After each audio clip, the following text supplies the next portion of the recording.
ኦሪት ዘጸአት ምዕራፍ 11 እግዚአብሔርም ሙሴን በፈርዖንና በግብፅ ላይ ገና አንዲት መቅሰፍት አመጣለሁ፣ ከዚያ ወዲያም ይለቃቸዋል።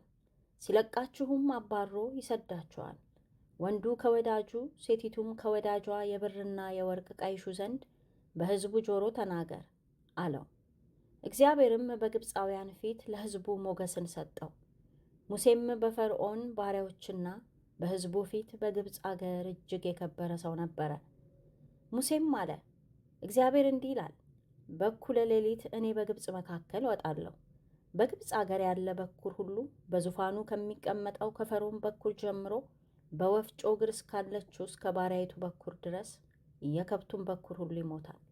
በግብፅም አገር ሁሉ አስቀድሞ እንደርሱ ያልሆነ ኋላም ደግሞ የማይሆን ታላቅ ጩኸት ይሆናል። እግዚአብሔር ግን በግብፃውያንና በእስራኤል መካከል እንዲለይ እንድታውቁ በእስራኤል ልጆች መካከል ከሰው ጀምሮ እስከ እንስሳ ድረስ ውሻ ምላሱን አያንቀሳቅስባቸውም።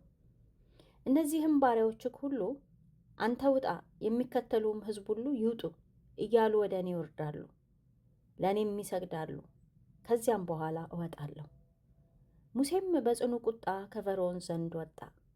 እግዚአብሔርም ሙሴን ታምራቴ በግብፅ አገር ብዙ እንዲሆን ፈርዖን አይሰማችሁም አለው። ሙሴና አሮንም እነዚህን ታምራቶች ሁሉ በፈርዖን ፊት አደረጉ። እግዚአብሔር የፈርዖንን ልብ አጸና፣ የእስራኤልም ልጆች ከአገሩ አልለቀቀም።